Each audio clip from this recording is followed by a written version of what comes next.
9 నెలలు గర్భంలో మోసింది. ప్రసవ వేదనను భరించి ఈ ప్రపంచంలోకి తీసుకొచ్చింది. కానీ పుట్టిన కొన్ని క్షణాలకే ఆ పసి ప్రాణం జీవితం ముగిసిపోయింది. సాధారణంగా నవజాత శిశువు ఏడుపు ఒక ఇంటికి ఆనందాన్ని తీసుకొస్తుంది. కానీ ఇక్కడ అదే ఏడుపు ఓ రహస్యాన్ని బయట పెడుతుందనే భయంగా మారింది. చదువు, భవిష్యత్తు గురించి ఆలోచించాల్సిన వయసులో తీసుకున్న కొన్ని నిర్ణయాలు ఒక యువతి జీవితాన్నే కాదు, ఓ పసికందును భూమి మీదే లేకుండా చేశాయి. ఒక రహస్య బంధం, దాచిపెట్టిన గర్భం, బాధ్యతకు బదులుగా వచ్చిన నిర్లక్ష్యపు సలహా, చివరకు హాస్టల్ బాత్రూంలో జరిగిన విషాదం. మొదట ఎవరికీ తెలియని ఈ కథ ఓ నవజాత శిశువు మృతదేహం బయటపడడంతో వెలుగులోకి వచ్చింది. దర్యాప్తు ముందుకు సాగే కొద్దీ బయటపడిన నిజాలు సమాజాన్ని ఆలోచింపచేస్తున్నాయి. అసలు ఈ విషాదానికి కారణం ఎవరు?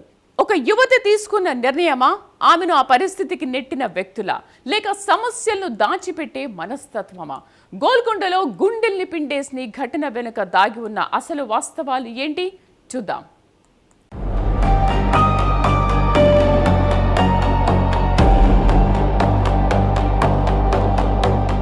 హైదరాబాద్ నగరంలోని ఓ విద్యా సంస్థ ప్రాంగణంలో కనిపించిన నవజాత శిశువు మృతదేహం మొదట అందరినీ షాక్కు గురిచేసింది. జగద్గిరి గుట్టకు చెందిన 18 ఏళ్ల యువతి గోల్కొండలోని మైనార్టీ వసతి గృహంలో ఉంటూ ఇంటర్ 2వ సంవత్సరం చదువుతోంది. చదువుపై దృష్టి పెట్టాల్సిన వయస్సులో ఆమె జీవితం మరో దిశలో వెళ్ళింది. కుటుంబ బంధంలోనే ఉన్న వ్యక్తితో ఆమెకు సాన్నిహిత్యం పెరిగింది. లారీ డ్రైవర్గా పనిచేసే తన మేనబావతో గత 3 ఏళ్లుగా ఆమె దగ్గరగా ఉంటున్నట్టు దర్యాప్తులో బయటపడింది. ఆ పరిచయం క్రమంగా శారీరక సంబంధంగా మారింది. కొద్ది నెలల తర్వాత గర్భవతి అయింది. ఇది గర్భం దాల్చిన విషయం బయటపడితే ఏమవుతుంది? కుటుంబం ఎలా స్పందిస్తుంది? సమాజం ఏమనుకుంటుంది? చదువు ఏమవుతుంది? భవిష్యత్తు ఎలా ఉంటుంది? ఈ ప్రశ్నలు ఆమెను వెంటాడి ఉండొచ్చు. అయితే సమస్యకు పరిష్కారం వెతకాల్సిన సమయంలో సమస్యను దాచిపెట్టే ప్రయత్నం జరిగింది. అయితే గర్భం గురించి తెలిసిన తర్వాత బాధ్యత తీసుకోవాల్సిన వ్యక్తి, సమస్యను పరిష్కరించే మార్గం చూపాల్సిన వ్యక్తి తప్పు సలహా ఇచ్చాడు. బొప్పాయి తింటే గర్భం పోతుందని మేనబావ చెప్పాడు. దీంతో ఆమె అదే నమ్మింది.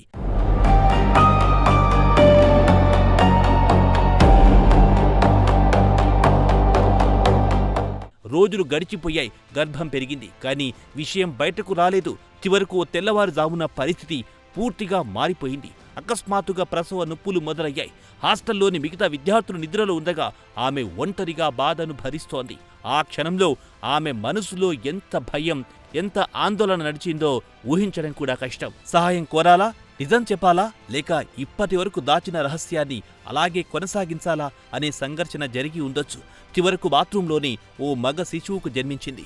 సాధారణంగా ఒక శిశువు జననం కుటుంబాలకు ఆనందాన్ని తెస్తుంది. కానీ అక్కడ మాత్రం పరిస్థితి పూర్తి భిన్నంగా మారింది. పుట్టిన బిడ్డ ఏడుపు ఆమెకు సంతోషంగా వినిపించలేదు.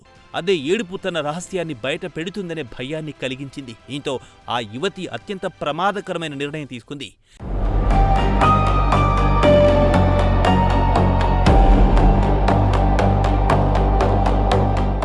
పుట్టిన బిడ్డ ఏడిస్తే హాస్టల్లో ఉన్నవారికి విషయం తెలిసిపోతుందని భయపడి యువతి పసికందు ప్రాణాలు తీసింది. శిశువు ఏడుపు ఆగాలనే ఉద్దేశంతో ముక్కు, నోరు మూసేసింది. దీంతో కొద్ది క్షణాల్లోనే ఆ నవజాత శిశువు ఊపిరాడక ప్రాణాలు కోల్పోయింది. అయితే ఆ తర్వాత జరిగిన పరిణామాలు మరింత కలిచివేస్తున్నాయి. ప్రాణం లేని ఆ చిన్నారిని భవనంపై అంతస్తు నుంచి బయటకు పడేసినట్టు పోలీసులు చెబుతున్నారు. కొన్ని గంటల తర్వాత ఆ చిన్నారి మృతదేహాన్ని గుర్తించిన సిబ్బంది పోలీసులకు సమాచారం ఇవ్వడంతో అసలు విషయం బయటకొచ్చింది. ఘటనా స్థలాన్ని పరిశీలించిన దర్యాప్తు బృందాలకు కొన్ని కీలక ఆనవాళ్లు కనిపించాయి. అవే కేసు దిశను మార్చాయి. ఒక చిన్న అనుమానం, తర్వాత కొన్ని ప్రశ్నలు, ఆ తర్వాత సాంకేతిక ఆధారాలు, చివరకు ఆ ఘటన వెనక దాగి ఉన్న కథ బయటపడింది. మొదట ఎవ్వరూ ఊహించని విధంగా ఆ శిశువుకు జన్మించింది కూడా అదే విద్యాసంస్థలో చదువుతున్న యువతేనని గుర్తించారు.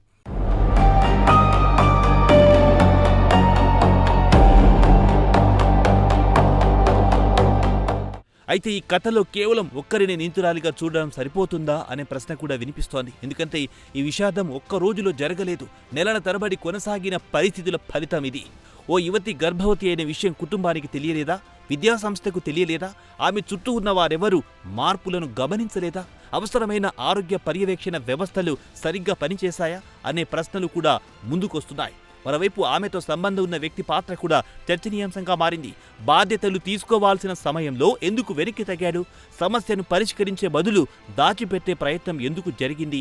పరిస్థితి ఇంత దూరం వెళ్లకుండా అడ్డుకునే అవకాశం లేదా అనే ప్రశ్నలు దర్యాప్తులో భాగమయ్యాయి.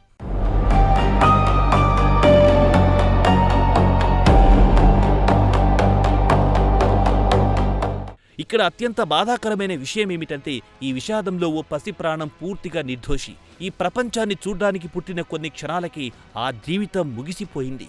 ఆ పసిబిడ్డ ఏ తప్పు చెయ్యలేదు, ఏ నిర్ణయంలోనూ తన పాత్ర లేదు. అయినా చివరికి మూల్యం చెల్లించింది మాత్రం ఆ చిన్నారి. ఇది కేవలం దారుణ ఘటన మాత్రమే కాదు, యుక్త వయస్సులో తీసుకునే నిర్ణయాలు, సంబంధాల బాధ్యత, ఫిజికల్ రిలేషన్పై అవగాహన లోపం, కుటుంబంతో మాట్లాడలేని పరిస్థితిలో సమాజం చేసే తీర్పుల భయం, ఇవన్నీ కలిసినప్పుడు ఎంతటి విషాదాలకు దారితీస్తాయో చూపించే సంఘటన. భయం సమస్యను పరిష్కరించదు, నిజాన్ని దాచడం ప్రమాదాన్ని తగ్గించదు. సరైన సమయంలో సరైన సహాయం కోరితే బహుశా ఈరోజు కథ మరోలా ఉండేదేమో.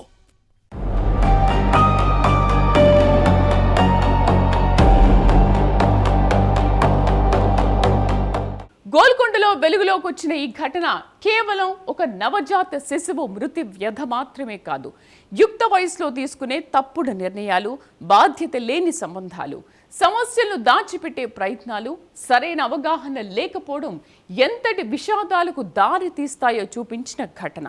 ఒకవైపు భయం, మరోవైపు సమాజం ఏమనుకుంటుందనే ఆందోళన, చివరకు ఓ పసి ప్రాణం బలైపోయింది. ఇలాంటి పరిస్థితులు ఎదురైనప్పుడు మౌనంగా బాధపడడం, సమస్యలను దాచిపెట్టడం కంటే కుటుంబ సభ్యులు, ఉపాధ్యాయులు లేదా వైద్య నిపుణుల సహాయం తీసుకోవడం ఎంతో అవసరం. అదే సమయంలో పిల్లల్లో వచ్చే మార్పులను గమనించడం, వారికి సరైన మార్గనిర్దేశం చేయడం కుటుంబాలు, విద్యా సంస్థల బాధ్యత కూడా.